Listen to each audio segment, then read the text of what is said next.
Brought to you by NBC bearing, भारताची पहिली bearing उत्पादक।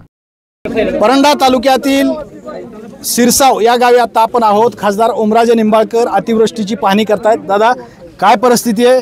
तुम्ही 2 दिवस झाले या परिसरात फिरताय, काय परिस्थिती आहे? आपण बघितलं असेल, आज महाराष्ट्र राज्याच्या विधान परिषदेचे सन्माननीय विरोधी पक्षनेते सन्माननीय अंबादासजी दानवे साहेब या ठिकाणी आलेत आणि आदरणीय उद्धवजी ठाकरे साहेबांचा पण फोनवरनं त्या ठिकाणी आमच्या दोघांचाही संवाद झाला आहे। आपण बघताय की आत्ताची जी पूर परिस्थिती आहे ती इतकी भीषण आहे की मला वाटतं त्याचं आपण शब्दात वर्णन करू शकत नाही। ह्या धाराशिव जिल्ह्याच्या इतिहासात पूर्वी कधीही एवढ्या मोठ्या प्रमाणात पूर आणि पावसाचं प्रमाण राहिलेलं नव्हतं। आज अतिशय विदारक परिस्थिती आहे। जे सोयाबीन शेतकऱ्याचं आता 10 दिवसात पुढच्या निघालं असतं ते पूर्ण सोयाबीन ह्या पाण्यात आपण बघतोय वाहून गेलंय। त्याचबरोबर जी जमीन होती खालची माती शेतातली ती सुद्धा खरडून गेली आणि जी विहीर होती त्या विहिरीत सगळा चिखल जाऊन बसलाय। घरं होते, घरात अतिशय विदारक चित्र मी सकाळी बघितलं की लेकरं आज दप्तराची मागणी करायला शेतकऱ्याची आणि त्याची आई बघते घरात तर सगळं चिखल आहे। त्यामुळं अशाच चहूबाजूने शेतकरी हा आर्थिक संकटात आहे आता। म्हणजे कुठलंच त्याचं संसार उपयोगी सामान शिल्लक नाही, शेती शिल्लक नाही, उत्पन्न शिल्लक नाही। त्यामुळं आज ही जी परिस्थिती आहे ही परिस्थितीतून जर शेतकऱ्याला सावरायचं असेल तर राज्य सरकारकडं आमची कळकळीची एवढीच विनंती आहे की NDRFच्या निकषानं हेक्टरी 8,500 रुपयाच्या मदतीनं काहीच होणार नाही। मला वाटतंय ज्या पद्धतीनं मिरज आणि सांगलीला पूर आल्याच्या नंतर राज्य सरकारनं NDRFच्या निकषाच्या चौपटीनं मदत केली होती, इथं तर माझं असं म्हणणं आहे की 5 पट 6 पट जाऊन पुढं मदत करणं गरजेचं आहे। कारण पूर्ण बेचेरेक झालेला संसार आहे। त्या शेतकऱ्याला जर उभा करायचा असेल तर कमीत कमी उभा राहण्या इतकी तरी रक्कम त्या शेतकऱ्याच्या खात्यात तातडीनं पंचनाम्याचे सोपास्कार पार पाडण्याच्या पूर्वी पडली पाहिजे, ही प्रमुख मागणी आहे। आणि दुसरं सगळ्यात महत्त्वाचं की आपण बघताय की विम्याच्या बाबतीत जर वर्षी आम्हाला 65 MM-पेक्षा जास्त पाऊस पडला की आम्हाला एक संधी होती शेतकऱ्याला की पीक विमा कंपनीला जिओटॅग फोटो काढून आम्हाला विमा मागता येत होता। तो निकषच विमा कंपनीच्या बाबतीतला जो होता तो निकषच राज्य सरकारनं स्वतः समिती स्थापन करून काढून टाकलाय।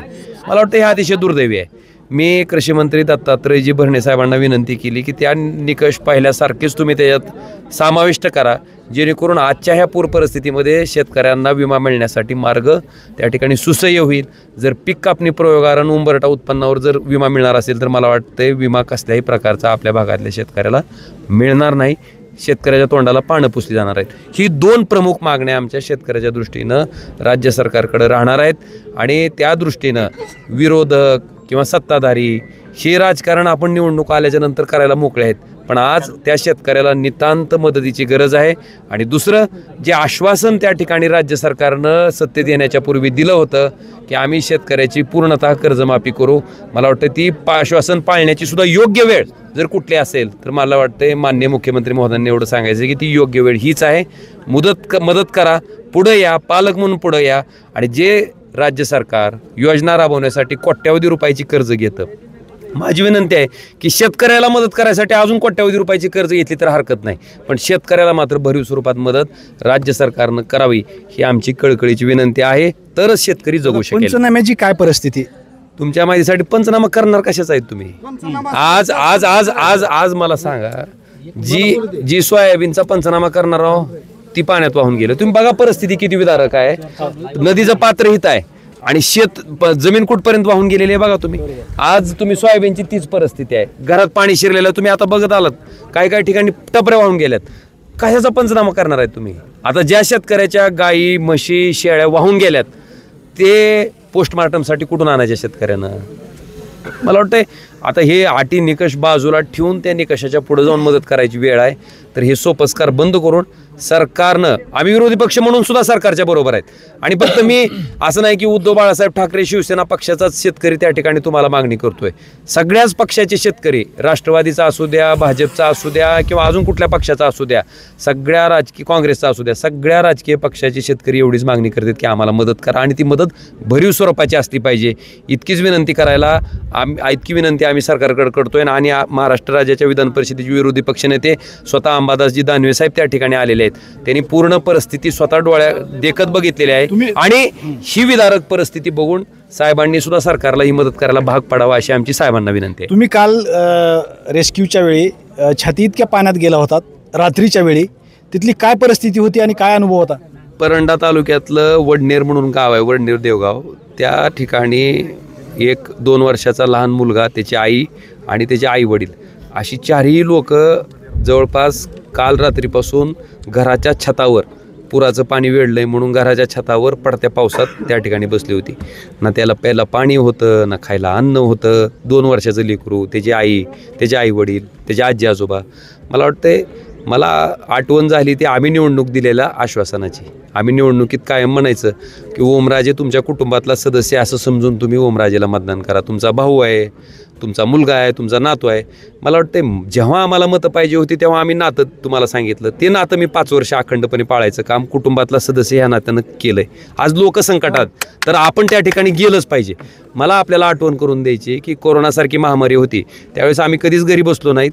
ज्या ज्या गावात कोरोनाचा पेशंट निघाला त्या प्रत्येक गावात जाऊन कोरोनाच्या लोकांना कसा दिलासा देता येईल हे काम आम्ही प्राधान्यानं केलं. आणि आजसुद्धा तेच नातं, समजा स्वतःचा मुलगा, स्वतःची पत्नी, स्वतःचे आईवडील जर असे पडत्या पावसात अडकले असतील, त्यांना खायला अन्न नसेल, त्यांना प्यायला पाणी नसेल, तर आपण बघत बसलो असतो का? मला वाटतं हाच विचार केला. आणि शेवटी तेरणाच्या काठचा मी आहे. मला ह्या पुराच्या पाण्याचा अनुभव आहे. मी कित्येक वेळेस ह्या पुराच्या पाण्यात पोहत गेलो आहे. त्यामुळं तो आत्मविश्वास होता की आपण निश्चितपणे सुखरूप बाहेर येऊ शकतो. NDRFची बोट तिथपर्यंत पोचली आणि NDRFच्या त्या बोटीमध्ये सगळी लोक, NDRFच्या लोकांनी रेस्क्यू केली त्या जवानांनी. आणि ती बोट अलीकडे यायची होती, तिचे इंजिन चालू होत नव्हते. मग त्यांनी जी दावं बांधलेलं होतं त्याने आवाहन केलं गावात त्या लोकांना की कुणीतरी येऊन तिथं ते सोडवणं गरजेचं आहे. आणि पाण्याचा प्रवाह त्या झाडाच्या बुडाला प्रचंड होता, तिथं जाणं म्हणजे अशक्यप्राय गोष्ट होती. मग गावातल्या काही तरुणाला आम्ही सोबत घेतलं. त्यातल्या एका तरुणानं चांगलं डोकं चालवलं. त्यानं मोठी कांडी, जी लाकडाचं दांडकं असतं, आपण डाम म्हणतो, डाम, तर डांब असा त्या बिचाऱ्यानं शोधून काढला आणि तो डांब आम्ही झाडात गुंतवला.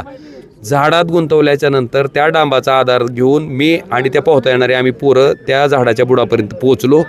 तिथं गाठ सोडवली आणि ते दावं हातात घेऊन जेव्हा परत येत होतो त्यावेळेस मात्र पाण्याचा प्रवाह प्रचंड होता. आम्ही तिथंच आदर झालतो. जसे कपडे हवेत उडतात तसं पाय आमचे आदर झाले होते. पण त्या डांबाचा आधार घेऊन ताकदीनं आम्ही तिथून बाहेर पडलो. ते दावं अलीकडे आल्याच्या नंतर बोट चालू झाली आणि बोट चालू झाल्यानंतर ते जेव्हा पुढे येत होते प्रवाहाच्या विरुद्ध दिशेने हे रेस्क्यू झालेली मंडळी घेऊन, त्यावेळेस अचानकच ती बोटमध्ये बंद पडली आणि प्रवाहात वाहून चालली होती. नशीब असं की तिथं एक पाण्याचा फिल्ट्रेशनचा प्लांट आहे, त्याच्या बांधकामाला ती बोट अडवली गेली, रोखली गेली. तिथं अडवल्या आम्ही त्यांच्याकडे दावे फेकले NDRFच्या जवानाकडं. ती बोटीचे दावे सगळ्या रस्त्यात त्यांनी बोटीला बांधल्या आणि मग सगळ्या गावकऱ्यांनी, आम्ही सगळ्यांनी मिळून ती बोट अलीकडे ओढली पुराच्या पाण्यातनं आणि सगळ्या लोकांना त्या ठिकाणी त्या सुखरूप बाहेर काढलं. मला वाटतं ते 2 वर्षाचं मूल, त्याची आई, त्याचे आई वडील त्या ठिकाणी सुखरूप बाहेर आल्याच्या नंतर त्यांच्या चेहऱ्यावरचं जे समाधान होतं आणि आपण दिलेलं लोकांना जे वचन होतं ते पाळल्याचं समाधान होतं. मला वाटतं ह्याच्या समाधानापेक्षा मोठी कुठलीही गोष्ट असू शकत नाही. जिल्ह्याचे खासदार म्हणून आता सरकारकडून काय तुमच्या अपेक्षा आहेत आणि काय मागणी? मला आपल्याला एवढंच सांगायचं आहे की मी मागणी तर सांगितली. मी विरोधी पक्षाचा खासदार आहे का सत्ताधारी पक्षाचा खासदार आहे हे बघत बसण्यापेक्षा शेतकऱ्याचं झालेलं जे नुकसान आहे ते प्रचंड प्रमाणातलं आहे आणि त्या प्रमाणात शेतकऱ्याला नुकसान भरपाई सरकारनं केली पाहिजे. मी आताच मागणी केली की मदत ही सरसगट स्वरूपातच पाहिजे, कारण सरसगटच नुकसान झालेलं आहे. आणि ती सुद्धा जशी मिरज आणि सांगलीच्या पुरात तुम्ही NDRFच्या चौपट केली होती, माझं म्हणणं आहे तर 6 पट करा. आणि शेतकऱ्याला कर्ज काढायची गरज पडली तर कर्ज काढा, पण दिलासा द्या, ही पहिली मागणी. आणि पीक विमा योजनेतल्या ज्या अटी होत्या ज्या की शेतकऱ्याला विमा मिळण्यापासून रोखतायत, कंपनीच्या फायद्याच्या आहेत, त्या अटी एक तातडीनं वगळा. ह्या 2 आमच्या प्रमुख मागण्या आहेत. आणि आज आपण बघितलं असेल खरडून गेलेल्या 2 हेक्टरच्या पुढचं जे क्षेत्र आहे, जर शेतकरी बहुभूधारक असेल तर त्याला 1 पैसाही मिळत नाही, तीही अट रद्द केली पाहिजे. विहीर ज्या गाळानं भरल्यात त्याच्या बाबतीत सरकारनं किमान पूरग्रस्त भागासाठी तरी एक वेगळी योजना आणून त्या विहिरी परत त्यांना खणून द्यायचं काम, त्यासाठी लागणारी जी आर्थिक तरतूद आहे ती सरकारनं करणं त्या ठिकाणी नितांत गरजेचं आहे. आणि ज्या गायी म्हशी वाहून गेल्यात आता त्या पंचनाम्यासाठी तुम्हाला मिळणारच नाहीत, मग त्याचा PM रिपोर्ट कुठून आणायचा शेतकऱ्यानं? तर अशा सुद्धा जनावराला सरकारनं त्या ठिकाणी भरीव स्वरूपाची मदत करणं गरजेचं आहे. कारण एकेका गायीची किंमत, एका म्हशीची किंमत ही लाखात आहे, 1.25 लाखात आहे, 1.5 लाखात आहे. त्यामुळं ह्या सगळ्या बाबीचा समावेश त्या मदतीच्या ह्याच्यात असणं गरजेचं आहे आणि ते करावं अशी आमची सरकारकडं मागणी आहे, राज्य सरकारकडे आहे. आणि अमित जी शहा जे आहेत आपले गृहराज्यमंत्री त्यांच्याकडे सुद्धा मी पत्राद्वारे केली आहे की नुकसानीचं स्वरूप प्रचंड आहे, तर मदतसुद्धा प्रचंड प्रमाणातच असणं अपेक्षित आहे. एकंदरीतच कर्ज काढा पण शेतकऱ्यांना सरसगट मदत करा असं खासदार ओमराजे निंबाळकर यांनी मागणी केली आहे. Shriram Kshirsagar, TV9 Marathi, Dharashiv, Paranda. Brought to you by NBC bearing, भारताची पहिली बेअरिंग उत्पादक.